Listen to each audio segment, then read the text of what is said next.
नमस्कार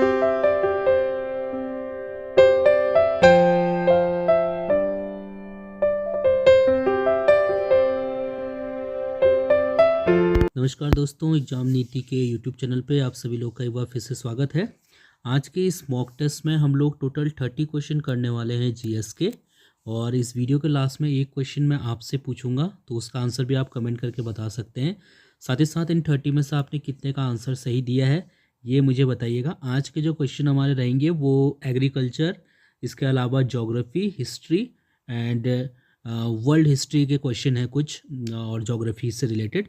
वर्ल्ड और Indian geography दोनों से ही मैंने यहाँ पर कंबाइन करके क्वेश्चन आज के रखे हुए हैं। तो 30 क्वेश्चन है, करते हैं एक एक करके। और आप लोग अपना आंसर कमेंट करके बता सकते हैं। लास्ट में टोटल मुझे बताइएगा कि इन 30 में से आपने कितने नंबर आपको मिले हैं, ठीक है, ये ज़रूर बताना। और इसके अलावा लास्ट वाले क्वेश्चन का जवाब भी कमेंट करके बता देना। चलिए शुरुआत करते हैं पहले क्वेश्चन के साथ। हमारा पहला क्वेश्चन है कि हरित क्रांति शब्द किसने गढ़ा था।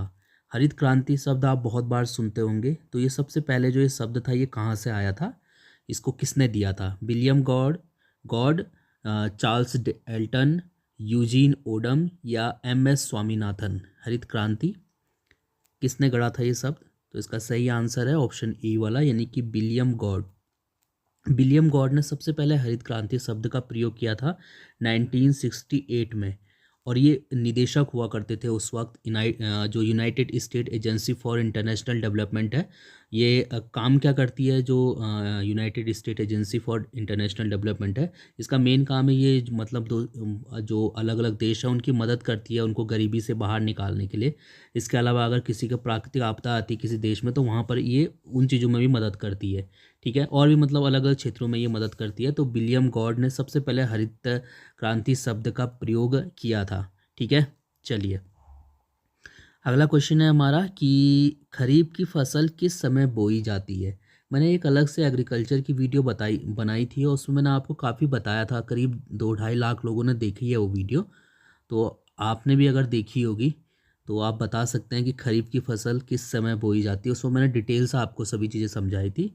तो खरीफ की फसल कब बोई जाती है, मैं ऑप्शन नहीं पढ़ रहा हूँ, डायरेक्टली आंसर बता रहा हूँ। खरीफ की फसल जून और जुलाई माह, ये टाइम होता है खरीफ की फसल का, ठीक है। आपको ये चीज़ याद रखना होगा। और इसकी एग्ज़ाम में अगर पूछा जाता है तो आपको ज़रूर पता होना चाहिए, ठीक है। अक्टूबर और नवंबर का टाइम हो जाता है इसका, जब इसको काटा जाता है, ठीक है। चलिए अगला क्वेश्चन है हमारा।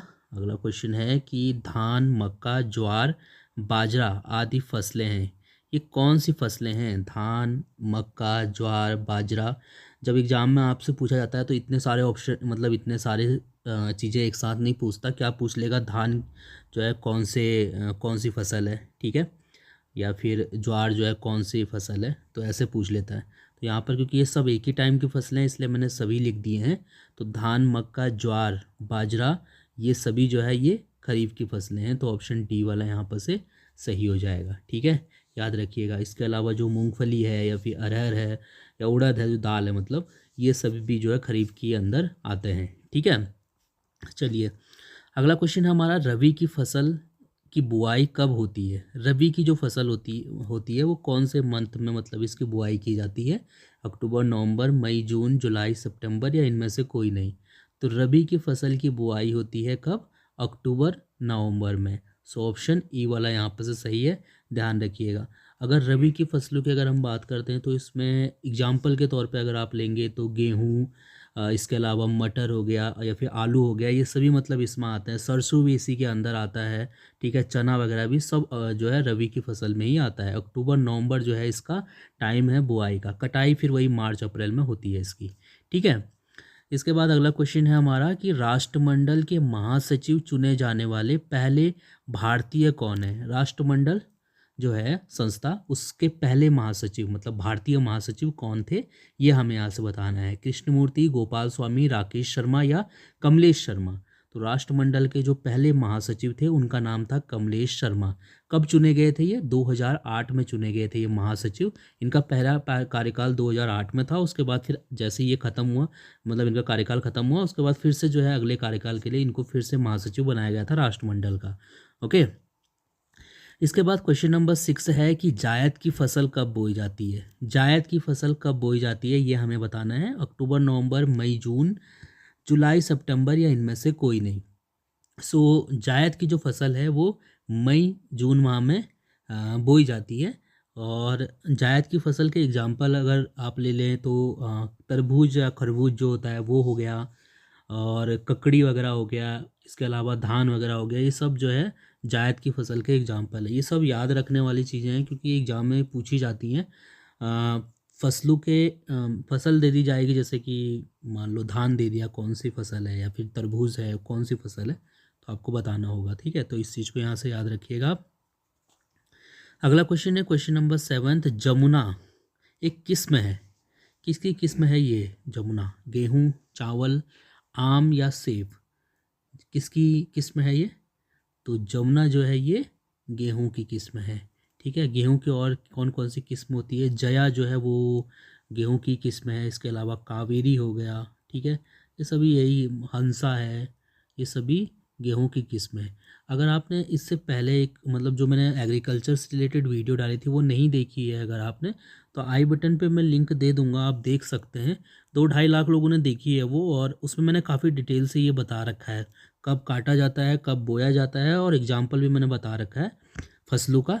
तो वहाँ पर आप जमुना जो मतलब फसल की किस्में हैं वो भी मैंने वहाँ पर डिस्कस कर रखी हैं, तो आप वो देख सकते हैं। ठीक है, क्वेश्चन नंबर 8वां है कि मेरी कल्चर जो है वो उसका संबंध किससे है? मेरी कल्चर का संबंध समुद्री जीवों के उत्पादन से, गन्ना उत्पादन से, कपास का व्यावसायिक उपयोग से, या बीप उद्योग से? मेरी कल्चर, तो मेरी कल्चर किसे कहते हैं? जब भी व्यापारिक उद्देश्यों की पूर्ति के लिए समुद्री जीवों का उत्पादन किया जाता है तो उसको मेरी कल्चर कहते हैं। ठीक है, तो ये चीज़ आप इसको याद रखिएगा। ठीक है, समुद्री जीवों का उत्पादन मतलब अगर व्यापार जैसे होता है ना, कई देश कुछ स्पेशल जो समुद्री जीव होते हैं उनको व्यापार के लिए उपयोग करते हैं। ठीक है, चाहे आप कह सकते हो मछली में कई अलग अलग प्रजातियां होती हैं, तो उनको जो है उसी स्पेशल मतलब एक इलाका उनके लिए फिक्स कर दिया जाता है, उसी इलाके में उनको पाला जाता है और फिर उनको पकड़ के मतलब मार के बेचा जाता है। ठीक है, तो वो सभी जो है मतलब मेरी कल्चर के अंदर आ जाएंगे। ठीक है, इसके बाद क्वेश्चन नंबर 9 वाला है हमारा कि सेरी कल्चर का संबंध है। ठीक है, सेरी कल्चर का संबंध किससे है? मधुमक्खी पालन से, रेशम उत्पादन से, अंगूर उत्पादन से, या फूल उत्पादन से? तो जो सेरी कल्चर है उसका संबंध किससे है? रेशम उत्पादन से। सो ऑप्शन बी वाला यहाँ पर से सही हो जाएगा। जो शहतूत होता है ना, तो शहतूत की खेती मतलब जो पेड़ होते हैं उसके, वो भी जो है मतलब सेरी कल्चर के ही अंदर आता है। ठीक है, चलिए इसके बाद क्वेश्चन नंबर 10वां है हमारा, एपी कल्चर का संबंध किससे है? ये तो आसान है, ये कई बार पूछा जाता है एग्जाम में। मधुमक्खी पालन, रेशम उत्पादन, अंगूर उत्पादन, या फूल का उत्पादन? तो एपी कल्चर का जो संबंध है वो मधुमक्खी पालन से है। तो अगर आप कोई भी मधुमक्खी उद्योग से जुड़ा हुआ कोई व्यक्ति होगा तो एपी कल्चर के अंदर मतलब उस कैटेगरी मतलब उस कार्य को रखा जाएगा। ठीक है, तो ऑप्शन ए वाला यहाँ पर सही है। क्वेश्चन नंबर 11वां है कि भारतीय कृषि अनुसंधान संस्थान स्थित है। भारतीय कृषि अनुसंधान संस्थान कहाँ पर स्थित है? कानपुर, देहरादून, नई दिल्ली या कोलकाता? तो भारतीय कृषि अनुसंधान संस्थान स्थित है कहाँ? नई दिल्ली में। सो ऑप्शन सी वाला यहाँ पर से सही हो जाएगा। चलिए अगला क्वेश्चन देखते हैं। क्वेश्चन नंबर 12वां है हमारा, जिसमें हमसे पूछा गया है कि विवेकानंद पर्वतीय अनुसंधान संस्थान कहाँ पर स्थित है? नैनीताल, अल्मोड़ा, शिमला या धर्मशाला में? तो विवेकानंद पर्वतीय अनुसंधान संस्थान कहाँ स्थित है? अल्मोड़ा, उत्तराखंड में। ऑप्शन बी वाला यहाँ पर से सही हो जाएगा। अगला क्वेश्चन नंबर 13वां है कि इनमें से किसके दूध का दही नहीं जमता है? इनमें से किसके दूध का दही नहीं जमता है? ऊँटनी, बकरी, गधी या भेड़? तो जो ऊँटनी होता है उसके दूध का दही नहीं जमता है। ठीक है, हालांकि जो ऊष्ट हमारा जो मतलब राष्ट्रीय ऊष्ट अनुसंधान जो मतलब ऊँटों के ऊपर जो अनुसंधान केंद्र है भारत का, उसने ऊँटनी के दूध से दही जमाया है, लेकिन वो दही मतलब बहुत पतला था, उसको बहुत मतलब एक तरीके से आप कह सकते हो रासायनिक प्रक्रियाओं के द्वारा जमाया गया था। लेकिन जो बेसिकली अगर हम सीधी बात करें कि ऊँट का जो दूध, जैसा हम सिंपली सभी दूध को जमा देते हैं, ठीक है, उसमें दही डाल के थोड़ा सा, तो ऊँट का दूध नहीं जमता है, तो ये आपको यहाँ से ध्यान रखना होगा। और इसका कारण ये भी कहा जाता है कि मतलब दूध, ये जो ऊँटनी का जो दूध होता है उसमें कैसीन की मात्रा कम होती है, ठीक है।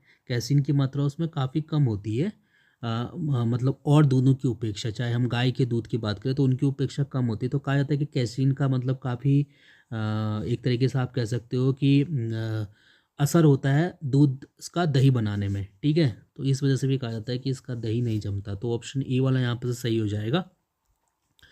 क्वेश्चन नंबर 14 है हमारा कि विश्व वन दिवस कब मनाया जाता है? 1 फरवरी, 21 मार्च, 28 जून या 5 जुलाई? तो विश्व वन दिवस हर साल मनाया जाता है 21 मार्च को। ऑप्शन बी वाला सही है। देन क्वेश्चन नंबर 15 है कि MRI मशीन में किसका प्रयोग किया जाता है? MRI मशीन जो होती है, MRI करते हैं ना, उस मशीन में किसका प्रयोग होता है? एक्स किरणें, चुंबकीय तरंग, ध्वनि तरंग या प्राश्रय तरंग? तो एमआरआई का फुल फॉर्म क्या होता है? मैग्नेटिक रिजोनेंस इमेजिंग, इसका फुल फॉर्म ही ये होता है। तो जब मैग्नेटिक आ गया है पहले ही शब्द में, तो इसका मतलब चुंबकीय तरंगे जो है सही है। एमआरआई वो मशीन आपने देखी होगी ना, जिसमें पूरा आदमी जो है अंदर डाला जाता है, तो वही है ये, ठीक है। चुंबकीय तरंगों का प्रयोग होता है इस मशीन में। इसके बाद 16वां क्वेश्चन है कि भारत का पहला इंजीनियरिंग कॉलेज कहाँ पर है? भारत का पहला इंजीनियरिंग कॉलेज कानपुर, पटना, नई दिल्ली या रुड़की? तो भारत का पहला इंजीनियरिंग कॉलेज रुड़की में है, ठीक है। याद रखिएगा इसको, रुड़की वाला जो इंजीनियरिंग कॉलेज है वो भारत का पहला इंजीनियरिंग कॉलेज है।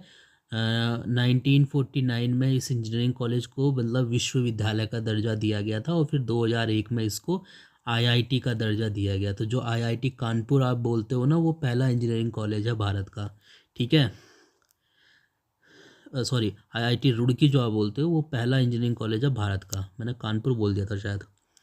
क्वेश्चन नंबर 17 है कि सारे जहाँ से अच्छा हिंदुस्तान हमारा गीत किसने लिखा? मोहम्मद इकबाल, अशफाक उल्लाह खां, साहिर लुधियानवी या राम प्रसाद बिस्मिल? सारे जहाँ से अच्छा हिंदुस्तान हमारा, ये लिखा था मोहम्मद इकबाल ने। ऑप्शन ई वाला सही है। क्वेश्चन नंबर 18 है कि एंजाइम होते हैं, क्या होते हैं एंजाइम? प्रोटीन, सूक्ष्म जीव, अकार्बनिक यौगिक या फफूंदी? तो एंजाइम जो होते हैं वो होते हैं प्रोटीन। सो ऑप्शन ई वाला यहाँ पर सही है। और इनका काम क्या होता है? तो ये हमारे शरीर के अंदर जितनी भी जो केमिकल रिएक्शन होती है ना, उसको तेज करने में मदद करता है एंजाइम, ठीक है। याद रखना, हमारे शरीर के अंदर जो केमिकल रिएक्शन होती है उसको तेज करने में मदद करता है एंजाइम, जिसकी वजह से बहुत से काम होते हैं, जैसे कि खाना पचना, इसके अलावा नई मसल्स का बनना, ठीक है। तो ये सभी काम जो है एंजाइम के द्वारा होते हैं। तो एंजाइम क्या होता है? एक प्रोटीन होता है ये हमारे शरीर में, ठीक है, कोशिकाओं के अंदर। क्वेश्चन नंबर 19वां है हमारा कि मानव मस्तिष्क का वजन कितना होता है? हमारा जो ब्रेन होता है उसका वजन कितना होता है? 1.64 kg, 1.36 kg, 1.46 kg या 1.63 kg? तो इसका जो सही आंसर है वो है ऑप्शन बी वाला, यानी कि 1.36 kg ये हमारे ब्रेन का वजन होता है, ठीक है। क्वेश्चन नंबर 20वां है हमारा कि विश्व का पहला कृत्रिम उपग्रह किसने छोड़ा था? ठीक है, सोवियत यूनियन, अमेरिका, भारत या चीन? तो विश्व का पहला जो उपग्रह था जो छोड़ा गया था पृथ्वी की कक्षा में, उसका नाम था स्पुतनिक 1। चलो अब आइडिया ले लो यहाँ से कि स्पुतनिक 1 कौन से देश का हो सकता है, ठीक है। तो स्पुतनिक 1 किसका था? सोवियत का, ठीक है। सोवियत यूनियन ने इसको छोड़ा था। कब छोड़ा था? 1957 में। ये पहला उपग्रह है। चलिए अगला क्वेश्चन है हमारा कि मैकमोहन रेखा कब खींची गई है? ठीक है, मैकमोहन रेखा भारत और तिब्बत के बीच में ये रेखा बनाई गई थी। अब भारत और चीन के बीच में ये रेखा है। मैकमोहन रेखा कब बनाई गई थी? 1911, 1914, 1928 और 1936? तो 1914 में बनाई गई थी। ऑप्शन बी वाला इसका सही है। अगला क्वेश्चन है क्वेश्चन नंबर 22वां कि विश्व का सबसे बड़ा मरुस्थल कौन सा है? सारा, गोबी, थार या कैलिज मरुस्थल? कौन सा है विश्व का सबसे बड़ा मरुस्थल? सबसे बड़ा मरुस्थल है सहारा, ठीक है। ऑप्शन ए वाला सही है। पूछा जाता है कई बार कि ये कहाँ स्थित है, तो ये अफ्रीकीय महाद्वीप में स्थित है। बहुत से देशों में ये फैला हुआ है, अफ्रीका महाद्वीप के अल्जीरिया में फैला हुआ है, ठीक है, मतलब अफ्रीका महाद्वीप के उत्तरी हिस्से में ये फैला हुआ है, जिसमें अल्जीरिया भी हो गया, लीबिया है, माली है, सूडान है, ट्यूनीशिया है, मोरक्को है, तो उन सभी जगहों पे ये सारा मरुस्थल है, इतना बड़े इलाके में ये फैला है, ठीक है। इसके बाद अगला क्वेश्चन है क्वेश्चन नंबर 23वां कि विश्व का सबसे बड़ा द्वीप कौन सा है, द्वीप, ठीक है, कौन सा है, मेडागास्कर, आइसलैंड, न्यू गिनी या ग्रीनलैंड, कौन सा सही है। तो विश्व का सबसे बड़ा जो द्वीप है उसका नाम है ग्रीनलैंड, यानी कि ऑप्शन डी वाला यहाँ पर से बिल्कुल सही है। आर्कटिक और अंटार्कटिक सागर के सॉरी अटलांटिक सागर के बीच में है ये ग्रीनलैंड, ठीक है। और ये किसके अधीन है वर्तमान में, ये डेनमार्क के अधीन है, ठीक है, डेनमार्क के अधीन है ये ग्रीनलैंड। चलिए, इसके बाद क्वेश्चन नंबर 24वां है हमारा कि धान की खेती के लिए सर्वाधिक आदर्श कौन सी मृदा होती है। धान की खेती को सबसे ज़्यादा पानी चाहिए होता है, तो चार ऑप्शन पढ़ लेता हूँ पहले। अच्छा, लेटराइट मृदा, लाल मृदा, जलोढ़ मृदा या काली मृदा। तो धान की खेती के लिए मैं बोला था कि सबसे ज़्यादा पानी जो है मतलब यूज होता है उसका, ठीक है, पानी का बहुत ज़्यादा प्रयोग होता है धान में, ठीक है। तो जलोढ़ मिट्टी, ये मिट्टी ऐसी मिट्टी होती है जो मतलब पानी को अपने अंदर एक तरीके से कह सकते हो पकड़ के रख सकती है, ठीक है, तो इसीलिए जो है जलोढ़ मिट्टी सबसे अच्छी होती है धान की खेती के लिए। चलिए, इसके बाद क्वेश्चन नंबर 25वां है कि फाहियान, हाँ थोड़ा सा आधा होगा, फाहियान किसके शासनकाल में भारत आया था। एक चीनी यात्री था फाहियान, ये किसके शासनकाल में भारत आया था, चंद्रगुप्त प्रथम, चंद्रगुप्त द्वितीय, समुद्रगुप्त या अशोक। तो तो जो फाहियान था उसका भारत आने का समय क्या था, 399 से 414 के आसपास रहा था ये, ठीक है, ईस्वी के आसपास। और ये किसके टाइम पे आया था, ये आया था चंद्रगुप्त द्वितीय के टाइम पे, तो ऑप्शन बी वाला यहाँ पर सही हो जाएगा। इसके बाद बात करते हैं क्वेश्चन नंबर 26वें की कि भारतीय राष्ट्रीय कांग्रेस की स्थापना कब हुई थी। भारतीय राष्ट्रीय कांग्रेस की स्थापना कब हुई थी। तो भारतीय राष्ट्रीय कांग्रेस की स्थापना 81, 83, 85 या 89, ठीक है, बताओ कब हुई थी। तो इसका जो सही आंसर है वो है 85, 1985 में हुई थी। किसने की थी, A.O. ह्यूम ने की थी, ठीक है। ये भी आपको ध्यान होना चाहिए क्योंकि पूछा जाता है कई बार कि जो भारतीय राष्ट्रीय कांग्रेस थी उसकी स्थापना किसने की थी। तो A.O. ह्यूम ने की थी, 1885 में स्थापना हुई थी, ठीक है, सॉरी 1985 में। इसके बाद क्वेश्चन नंबर 27वां है कि खासी और गारो मुख्यतः पाई जाती है, कहाँ पाई जाती है। ये दो जनजातियाँ हैं, खासी और गारो। मेघालय, नागालैंड, मणिपुर या मिज़ोरम, कहाँ पाई जाती हैं। तो सबसे ज़्यादा ये दोनों पाई जाती हैं मेघालय में। मेघालय की जो टोटल पॉपुलेशन है उसका 85.52% क्या है, खासी और गारो ही समुदाय है, ठीक है, मेघालय में। इसके बाद अगला क्वेश्चन देखते हैं। अगला क्वेश्चन है हमारा कि भारत की सबसे बड़ी जनजाति कौन सी है। गारो, थारू, चैंचू या गोंड। तो भारत की सबसे बड़ी जनजाति है गोंड, यानी कि ऑप्शन डी वाला सही है, ठीक है। गोंड जनजाति भारत की सबसे बड़ी जनजाति है। मध्य प्रदेश में ये होती है, महाराष्ट्र में होती है, छत्तीसगढ़ में होती है, आंध्र प्रदेश में होती है, उड़ीसा में भी होती है। तो ये कुछ राज्य थे जिनमें ये मुख्यतः पाई जाती है गोंड जनजाति, ये सबसे बड़ी जनजाति है भारत की। अगला क्वेश्चन है कि सूर्य का सबसे निकटतम ग्रह कौन सा है। सूर्य का सबसे निकटतम ग्रह कौन सा है। शुक्र, बुध, पृथ्वी, मंगल, ठीक है। तो सूर्य का सबसे निकटतम ग्रह कौन सा है। सबसे पहले बुध है, फिर है शुक्र, उसके बाद आता है पृथ्वी और फिर है मंगल, ठीक है। तो ये चार हो गए लाइन से, तो सबसे पहले कौन सा है, बुध है, तो ऑप्शन बी वाला यहाँ पर से सही हो जाएगा, ठीक है। पृथ्वी कौन से नंबर की है, पृथ्वी तीसरे नंबर की है, किसके बाद, शुक्र के बाद। पृथ्वी के बाद कौन सा है, मंगल है, ठीक है। और उसके बाद बृहस्पति, शनि, अरुण, वरुण आ जाते हैं, ठीक है। चलो, इसके बाद क्वेश्चन नंबर 30वां है हमारा कि बुध ग्रह के कुल कितने उपग्रह हैं, ठीक है। तो बुध ग्रह के कितने उपग्रह हैं टोटल, 0, 2, 3, 5। ये है सूर्य, ये है सूर्य, पहला ग्रह जो है वो है बुध, दूसरा है शुक्र, तीसरा है पृथ्वी।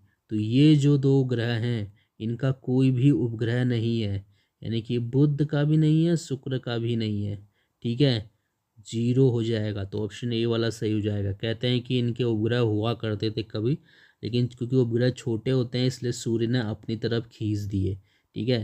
हालांकि इसके कोई प्रमाण नहीं है, तो वैज्ञानिक कुछ भी बोल देते हैं, घूम रहे थे और उनको खींच लिया होगा, ऐसा माना जाता है, ठीक है। चलो, अब एक क्वेश्चन मैं आपके लिए दे रहा हूँ, इसका आंसर आप लोग कमेंट करके ज़रूर बताना, और जल्दी फिर हम दूसरी वीडियो में मिलेंगे। अरे एक एक कम से कम आंसर तो किया करो और टोटल बता दिया करो कितना आंसर आपने सही किए हैं। क्वेश्चन आपके लिए है कि निम्न में से कौन सा विषय केंद्रीय सूची में नहीं आता है? जनगणना, बैंकिंग, विदेशी ऋण या मजदूर संगठन, इनमें से कौन सा केंद्रीय सूची में नहीं आता है, ये आप मुझे बताइएगा। So thank you so much इस वीडियो को देखने के लिए। आपका दिन शुभ हो।